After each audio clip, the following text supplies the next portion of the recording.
Today we will revise the second chapter. There are acid, bases, and salts. So we had studied it earlier.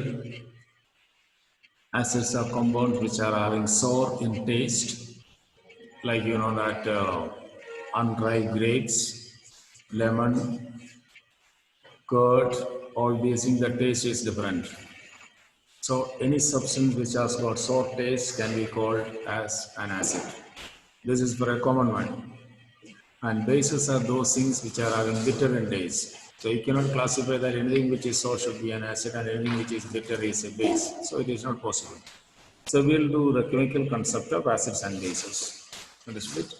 So what is defined as acids are those compounds which provide hydronium ions in aqueous. Those compounds which provide hydronium ion in aqueous means in water. For example, hydronium ion. What are hydronium ions?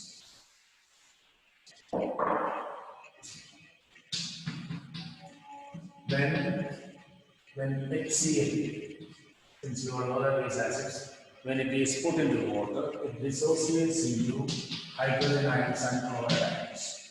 Understood? So when these hydrogen ions combines with H2O, then we get H3O plus, and this is what is known as hydronium ions. So what can we say? Acids are those compounds. If simply say that those compounds which provide hydronium ions, then it is understood hydronium ions are produced only in water. Because yesterday we are studying the reaction of neutralization. H2O contain H plus and OH minus ions, equal number of H plus and OH minus ions. So this is what is concerned in H2. And when to this one, when hydrogen, so this is what is neutral. When hydrogen ion is present, then it becomes H3O plus, which is what is not hydrogen. The compounds which produces hydronium ions in aqueous is known as an acid. Understood it? And acids and bases are tested by indicators. And what is the meaning of indicators? Indicators are substances which can be used to indicate the presence. Indicate means you know that when you go to a road, some doctor you want to meet, there is an arrow mentioned, that is an indicator. Same method, indicators are material which change their color. Indicators are material which change their color in the presence of a given medium. Yesterday I told you there are three types of medium. One is acidic, basic or alkaline, and neutral medium, that is water. So indicators are material which change their color in acids or in alkalis. If the color gets changed in a particular medium, it shows particular color only in a particular medium, then that can be called as an indicator. And the most common simple indicator is litmus paper. Litmus papers are forever. They are natural indicators which is extracted from the plant. The lichen type plant, its extraction is taken it. And that contains blue color. And when a filter paper is taken, dip it into that plant extract of that plant and dip a filter paper into that, that paper becomes bluish in color. And that is what is we say blue litmus paper or blue litmus solution. To the blue litmus paper, when an acid is added, the blue litmus paper gets changed to red. Blue litmus paper getting changed into red. That is what is the test of acids. And when the red litmus paper is put into an alkali or a base, it turns to blue.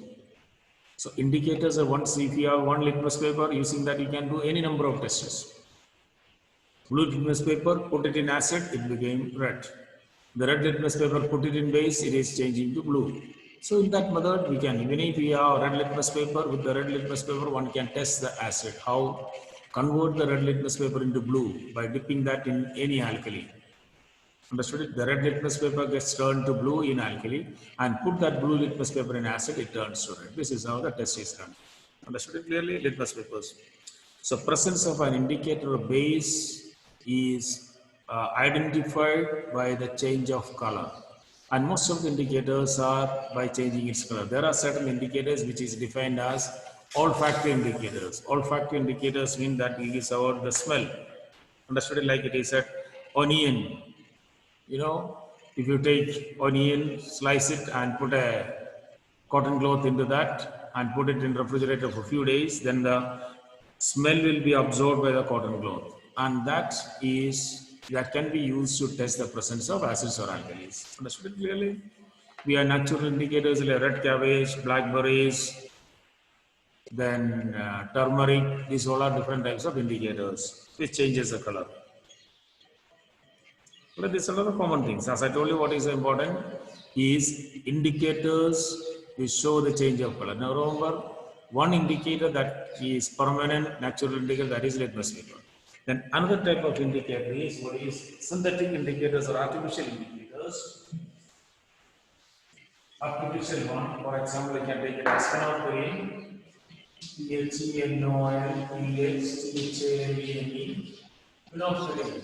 In acids, it remains colorless. In alkalis, it becomes pink. So it is very easy to identify. Put one drop of phenolphthalein in any alkali solution, that turns to pink. And one drop is added into acid. You know, phenolphthalein is a white product, it's an organic compound. It is dissolved in alcohol. Phenolphthalein is dissolved in alcohol, we get a transparent solution. Understood it? And when such a transparent solution is put into an acid, what happens? That the water present in the alcohol present in the phenolphthalein is getting dissolved in water, and that phenolphthalein powder will be left. So that is why when phenolphthalein is added into an acid, the solution turns slightly whitish in nature, or slight milkiness is produced. Understood it? If phenolphthalein is added into water, phenolphthalein is added into water, then what happens? The alcohol gets dissolved in water, and then the phenolphthalein remaining soluble. So, and that becomes little powder, whitish in structure. Whereas when that phenolphthalein solution is added into any alkali, immediately the solution turns to pink.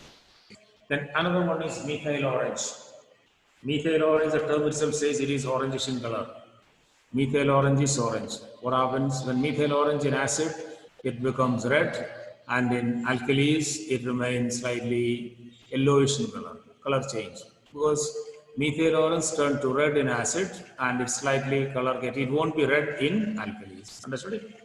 So three most common indicators are litmus papers, phenolphthalein, and methyl orange. Phenolphthalein and methyl orange are artificial one, and litmus papers are the natural indicators. And I told you turmeric is an indicator. If you have a white cloth, put little bit of turmeric into that, you get it converted into yellowish color.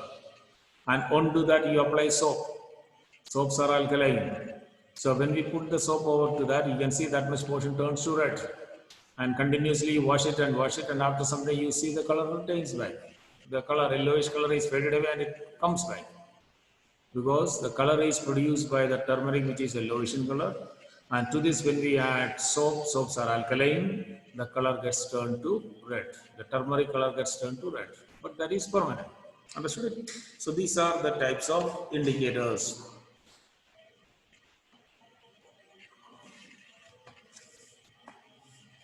Alright, the next one what we have to do is olfactory indicators, what I told you earlier. These are substances whose odor gets changed in a particular medium. These are the commonly used olfactors indicator is raw onion or vanilla extract. Visual indicators change the color in response. That means visual means you can see it, and olfactory means you smell it. Understood it? Raw, for example, we can test the change in color of raw onion, acidic and basic solution. That is what I told you. When we have the onion slices, taken it and put a cotton cloth into that and dip it in this onion and refrigerate it for a few hours, then the cotton gets the smell of onion.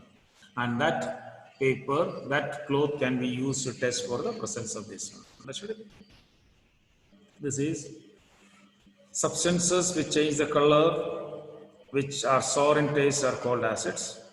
And most of the acids are obtained from natural resources. These acids called mineral acids. For example, inorganic acid. Some of the mineral acids are hydrochloric acid, nitric acid, and sulfuric acid. And those acids which are obtained from organisms, there are plants and animals, are called organic acid. Example, what I told you, from curd, from milk we get lactic acid, from lime we get citric acid. Understood it? And these several common organic acids. The next term, concentrated acid and diluted acid. Concentrated acid is the one which has got less percentage of water, and diluted acid is the one which has got more amount of water. As I told you earlier, concentration and dilution are a relative term. If you have been given a sample of acid, one cannot say that it is concentrated or diluted. So if two samples are given, we can understand it. The one which contain more percentage of water or more amount of water is dilute, and the one which contain less amount of water is concentrated. That is how it is classified. The one which contain more amount of water is diluted, and the one which contain less amount of water is concentrated. Understood it? Remember what we studied it earlier. If it is an acid, it has to be soluble in water. And when it gets dissolved in water, then only it provides hydronium ions. Understood it? There are certain acids which are, what I mean to say, they're insoluble in water. So they will not be providing any hydronium ions. That is different, but we are not concerned about that. So those compounds which provide hydronium ions in aqueous is known as an acid. So this acid can be classified into two, what I told you earlier, organic and inorganic. And the next one is diluted and concentrated. Understood it? An acid is diluted by adding acid into water and not water into acid. Term concept, you understand it? An acid is diluted by adding the concentrated acid into the water medium. So remember that. We have taken water as a medium into that dough. So the solvent is water and the solute is acid. If you do the reverse process, what have I told you? An acid is diluted by adding acid into water. That means water is a medium and acid is a solute. Understood it? And if you are going to dilute the acid by the reverse process in the sense that you are going to add water into the acid, then what has happened? Acid is a medium and water is a solute. So all dilutions are highly exothermic. All dilutions are highly exothermic. So what happens? Into the acid, when we add water, the water gets heated up. Understood it? It gets boiled up very, very fast, and by which the water jump out. Understood it? If you add acid into water, whether you add water into acid or acid into water, dilution takes place, there is no doubt. But what has happened when we add acid into water, the water medium absorbs the heat generated. We have taken 2 liters of water and we add 500 ml of acid. So what has happened? The heat generated is absorbed by the 2 liters of water. So there is even warming about the water. And when we do the reverse, you are taken 500 ml of acid and you want to add about 2 liters of water. So you need to add water slowly. So as the water is added into the acid, what has happened? 5 ml of water is gone, it gets heated up very fast, and due to the sudden heating of the water will jump out. The water will come out, fly out along with the acid. So it may fall on your body and your body get burnt. All concentrated mineral acids are corrosive. Understood it? They get burnt, they burn you very badly. Your body will be getting burned, even the cloth also will be burned. Burning in the sense, don't think it this way that how the paper is burned. It is not so. Understood it? Acids will produce severe, dangerous burn. So when you deal with this concentrated acid, one has to be very careful. Diluted acid, it has got more amount of water, there is no problem. Understood the dilution? It was a question asked earlier. How do we dilute the acid? So I'll repeat once again. The dilution of acid is done by adding acid into water. The water medium is taken into which the acid is added. So during the process of dilution, the heat generated is absorbed by the medium. The water medium is absorbing the heat, and by which there is slight rise in temperature. Whereas when water is added into the acid, what has happened? The acid becomes a medium and water is a solute. So as the water goes little by little, the water gets heated up very fast, and that will jump out and will make you burn very badly. So that is why, remember, in chemistry, any dilution is done by adding the thing into water. Understood? Any dilution. If common salt solution is to be made, we take water and add common salt into that. All dilutions are highly exothermic. So that is why when it is added to the medium absorbs it. Understood it clearly? This is how it is diluted. The physical properties of acids, we know that it is sour in taste. Physical state, most of the acids are liquid, some are solid, and some can be in the form of gas also. For example, H2O, hydrogen sulfide gas is released. So that is it. Indicators will affect on acids will affect on indicators when the indicators are wet. Now, why dry litmus paper did not change the color, whereas why Wet litmus paper has changed the color. You should know about it. Dry litmus paper, in the absence of hydrogen ions, no hydronium ions are produced, therefore there is no color change. Understood it? So acids are to be tested. Presence of H2O is needed. In the presence of H2O, hydrogen ions will be produced. That is why, if you suppose, like yesterday we have studied it, when sodium chloride is heated with concentrated H2SO4, sodium chloride is heated with concentrated H2SO4, we get sodium sulfate and HCl. HCl fumes will be coming out. And onto that fumes, if you put a dry litmus paper, dry blue litmus paper, its color does not get changed. Whereas you make the litmus paper wet and put it over there, immediately you can see the color gets changed. And that shows the hydronium ion is the one which changes the color of litmus paper. And for the production of hydronium, what we need to have? We need to have H2O. Understood it? Clear? All acids are good electrolytes. Remember, what are electrolytes? Compounds which furnish ions in aqueous or in molten form. And chemical properties of acids, all these we have studied it. Acids reacts with the metals which are above hydrogen in the activity series, react with diluted acid and liberate hydrogen. Magnesium plus diluted H2SO4, what do we get? Magnesium sulfate and hydrogen. Zinc plus diluted HCl will give zinc chloride plus hydrogen. So when a metal is reacted with diluted acid, we get hydrogen gas. Remember, this is diluted acid and the metal which are placed above hydrogen in the activity series. Alright, this all we have studied it. And concentrated acid reaction also we had studied it. When concentrated H2SO4 and HNO3, the good oxidizing agents. Concentrated H2SO4 and HNO3 are good oxidizing agents. So what do? They oxidize the metal and acid gets reduced to its non-metallic oxide. Remember this statement. When magnesium is heated with concentrated H2SO4, magnesium is heated with concentrated H2SO4, diluted we have studied, hydrogen gas is released. And when it is concentrated H2SO4, we will be getting MgSO4 plus H2O plus the acid gets reduced to non-metallic oxide. So when any metal, when reacted with concentrated H2SO4, concentrated H2SO4 and HNO3 being strong oxidizing agents, the metal will oxidize and the acid gets reduced to non-metallic oxide. Similarly, when magnesium is made to heat with concentrated HNO3, the products are magnesium nitrate plus H2O plus NO2 gas, nitrogen dioxide. And we have studied the characteristic feature of nitrogen dioxide gas. It is brown colored gas is released. So if a question is asked, what happens when copper is heated with concentrated HNO3? Then copper nitrate, H2O plus brown colored nitrogen dioxide gas. Whereas what happens when copper is heated with diluted HNO3? No reaction. Copper is below hydrogen in the activity series. So any metal, whether it is above or below, when reacted with concentrated acid, the products are the respective salt, water and the respective non-metallic oxide. Either it is sulfur dioxide or nitrogen dioxide gas is released. The next one, when acid is reacted with carbonates or bicarbonates,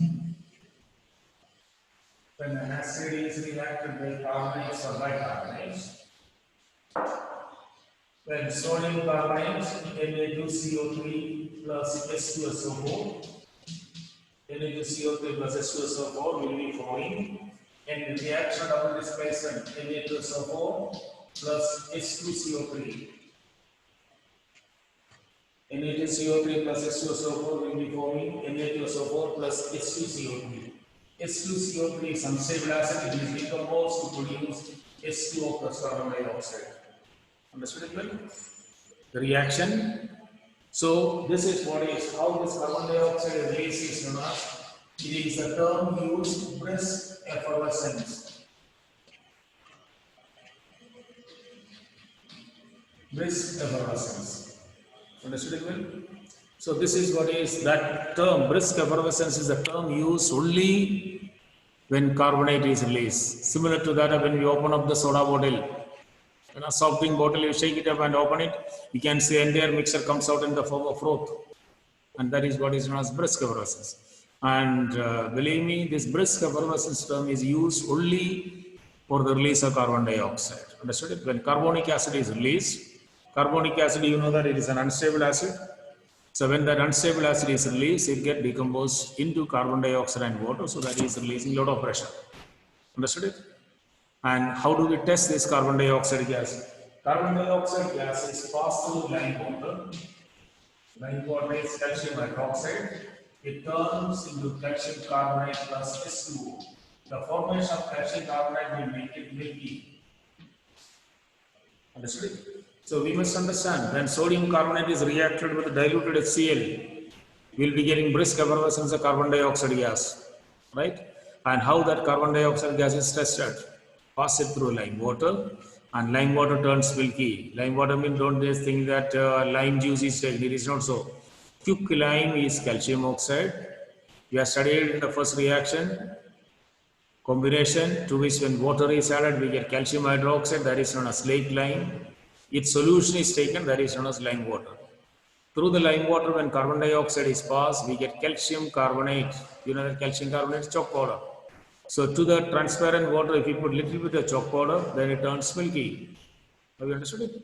So the water, the lime water turns to milky. And the confirmation is, if you pass when this calcium carbonate plus S2O and we pass more amount of carbon dioxide, then we will be getting CaHCO3 voltage, calcium bicarbonate. This is soluble.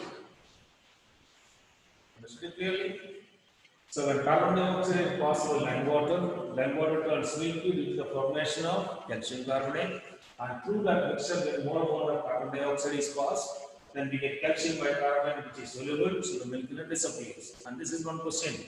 Carbon dioxide is a gas which is soluble in water under pressure. You know that how the soda makers function, isn't it? They dissolve carbon dioxide under high pressure. And that is when the bottle is opened, carbon dioxide gas is getting released. Understood it? So how do you make more amount of carbon dioxide dissolved in water? If you put some amount of sodium carbonate, you put it into that water. Understood it? Washing soda. And then you allow carbon dioxide to be passed. The carbon dioxide will dissolve in it to form sodium bicarbonate. So this is a question. How can we have more carbon dioxide dissolved in water? What is the answer? We make the water, we put some carbonate into any carbonate, put some carbonate into that water, and you allow the carbon dioxide to pass, then the soluble bicarbonate will be formed.